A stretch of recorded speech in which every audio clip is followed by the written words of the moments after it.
नमस्कार श्रोतेहो, धन्यवाद. श्री महालक्ष्मी व्रताची कथा, गुरुवारची कहाणी.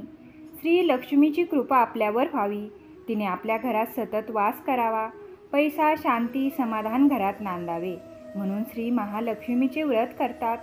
हे व्रत केल्याने मनातल्या सर्व इच्छा पूर्ण होतात. श्री महालक्ष्मीची अनेक नावे, अनेक रूपे आहेत. पार्वती, सिंधुकन्या, महालक्ष्मी, लक्ष्मी, राजलक्ष्मी, गृहलक्ष्मी, सावित्री, राधिका, राशेश्वरी, चंद्रा, गिरिजा, पद्मा, मालती, सुशीला अशा विविध नावांनी श्री महालक्ष्मी ओळखली जाते. अशा या सर्वाभूती असलेल्या श्री महालक्ष्मीची ध्यानी घ्यावी अशी ही कहाणी आहे. द्वापार युगातली, आपल्या भारतातील सौराष्ट्र देशात घडलेली. तिथे एक राजा राज्य करीत होता. त्याचे भद्रश्रवा नाव होते. तो शूर होता, दयाळू होता, प्रजादक्ष होता. 4 वेद, 6 शास्त्रे, 18 पुराणे यांचे ज्ञान त्याला होते. त्या राजाच्या राणीचे नाव होते सूरजचंद्रिका. राणी रूपाने सुंदर होती, सुलक्षणी होती आणि पतिनिष्ठ होती.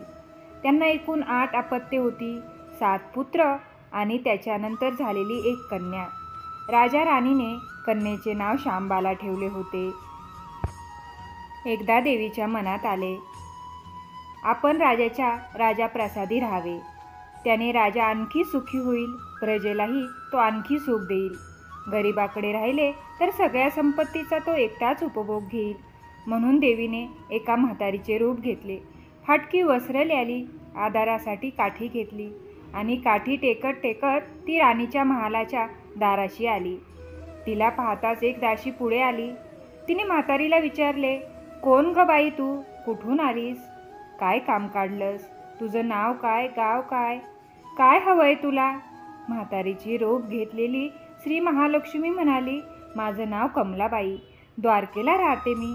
तुझ्या राणीला भेटायला आले आहे. कुठे आहे ती? दासी म्हणाली, राणीसाहेब महालात आहेत. त्यांना सांगायला गेले तर माझ्यावरच रागवतील. तुला त्या कशा भेटतील? तुझा अवतार पाहून तुला त्या हाकलूनच देतील. तू इथेच थोडा वेळ आडोशाला थांब. म्हातारीला राग आला. ती संतापून म्हणाली, तुझी राणी गेल्या जन्मी एका वैश्याची पत्नी होती. तो वैश्य फार गरीब होता. त्यावरून त्या दोघांची नेहमी भांडणी होत. नवरा तिला मारहाण करी. ह्या त्रासाला कंटाळून एक दिवस ती घर सोडून गेली आणि जंगलात उपाशी तापाशी भटकू लागली. तिची ती अवस्था पाहून मला तिची दया आली. मी तिला ऐश्वर्य, सुख आणि संपत्ती देणाऱ्या श्री महालक्ष्मी व्रताची माहिती सांगितली. त्याप्रमाणे तिने ते व्रत केले. तिच्या व्रताने महालक्ष्मी प्रसन्न झाली. तिचे दारिद्र्य संपले. तिची घर संपत्ती समृद्धीने भरले. तिच्या जीवनात आनंद भरला. मृत्यूनंतर लक्ष्मीव्रत केल्यामुळे ते दोघे पती पत्नी लक्ष्मी लोकात वैभवात राहिली. या जन्मी त्यांचा जन्म राजकुळात झाला आहे. देवीच्या कृपेने ती आता राणीपदावर बसली आहे. म्हातारीचे बोलणे ऐकून दासीच्या मनात जिज्ञासा निर्माण झाली. तिने म्हातारीला पाणी दिले, नमस्कार केला आणि म्हणाली, मला सांगाल ते व्रत, मी करीन ते नेमाने. उठणार नाही, मातणार नाही, घेतला वसा टाकणार नाही. म्हातारीने दासीला लक्ष्मी व्रताची माहिती सांगितली. मग ती उठली व काठी टेकीत निघणार तेवढ्यात राणी तरातरा महालातून बाहेर आली. फाटक्या वस्त्रातील म्हातारीला पाहताच ती संतापली आणि उर्मटपणा म्हणाली, कोण ग तू थेरडे? इथे कशाला आलीस? जा इथून. तिने पुढे जाऊन म्हातारीला घालवून दिले. ती म्हातारी म्हणजे प्रत्यक्ष महालक्ष्मीच होती हे राणीला कळले नाही. राणीचा तो उर्मटपणा पाहून महालक्ष्मीने तिथे न थांबता स्वस्थानी जाण्याचे ठरविले. राणीचा महाल सोडून म्हातारी निघणार तोच एक मुलगी लगबगीने बाहेर आली. ती मुलगी होती राजकन्या शांबाला. तिने येऊन म्हातारीला नमस्कार केला आणि कळवळून म्हणाली, आजी रागावू नका. माझी आई चुकली. तिच्यासाठी मला क्षमा करा. मी तुमच्या पाया पडते. राजकन्येचे ते बोलणे ऐकून श्री महालक्ष्मीला तिची दया आली. तिने शांबाला लक्ष्मी व्रताची माहिती सांगितली. तो दिवस मार्गशीर्ष महिन्यातला पहिला गुरुवार होता. पुढे त्या दासीने लक्ष्मी व्रत केले. तिची स्थिती सुधारली. दासी पण सोडून ती संसार सुखाने करू लागली. राजकन्या शांबालेनेही भक्तिभावाने सांगितल्याप्रमाणे लक्ष्मी व्रत केले. सगळे नेमधर्म पाळून दर गुरुवारी तिने ते व्रत केले. शेवटच्या गुरुवारी उद्यापन केले. लवकरच शांबालाचा विवाह सिद्धेश्वर नावाच्या राजाच्या मालाधर नावाच्या राजपुत्राशी झाला. तिला राजवैभव मिळाले. लक्ष्मी व्रताच्या प्रभावाने तिचा संसार सुखासमाधानाचा चालू लागला. पण इकडे भ्रदस्राव व राणी चंद्रिका यांना हळूहळू वाईट दिवस दिसायला लागले. त्यांचे राज्य गेले. त्यांचे सगळे वैभव ऐश्वर्य लयाला गेले. चंद्रिका राणी होती ती स्थिती आता बदलली.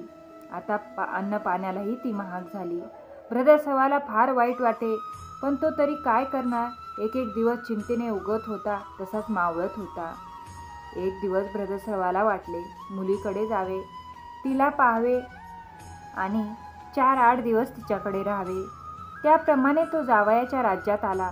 चालून चालून तो खूप दमला होता, म्हणून थोडा वेळ विश्रांती घेण्यासाठी तो एका नदीच्या काठी बसला. राणीची दासी नदीवर येत होती. तिने भ्रदस्रावाला ओळखले. दासी धावत महालात गेली. राजाला बातमी सांगितली. शांबालाही ते समजले. शांबालाने मालाधराने रथ पाठवून भ्रदस्रावाला मोठ्या मान सन्मानाने राजवाड्यात आणले आणि त्याचा आदर सत्कार केला. काही दिवस जावयाचा आणि मुलीचा पाहुणचार घेत भ्रदस्रावा राजवाड्यात राहिला. आता परत जायचे विचार त्याच्या मनात घोळू लागले. जावयाला त्याने तसे सांगितले. जावयाने संमती दिली. भ्रदस्रावा परत जायला निघाला तेव्हा शांबालाने एक हंडा भरून धन पित्याला दिले. तो हंडा घेऊन भ्रदस्रावा घरी आला. मुलीने धनाने भरलेला हंडा दिला आहे हे ऐकून सूरजचंद्रिकेचा आनंद गगनात मावेना. घाईघाईने तिने हंड्यावरचे झाकण काढले. आत पाहते तर काय, हंड्यात धन नव्हतेच, होते फक्त कोळसे. महालक्ष्मीच्या अवकृपेने हंड्यातल्या धनाचे कोळसे झाले होते. चंद्रिकेने कपाळावर हात मारून घेतला. भ्रदस्रावा हा चमत्कार पाहून चकित झाला होता.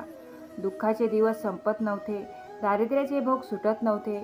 सूरजचंद्रिकेला एक एक दिवस काढताना जीव मेटाकुटीला येत होता. एक दिवस सूरजचंद्रिकेच्याही मनात लेकीला भेटायची इच्छा निर्माण झाली. त्याप्रमाणे ती लेकीच्या घरी जाण्यासाठी निघाली. तो दिवस मार्गशीर्ष महिन्यातला शेवटचा गुरुवार होता.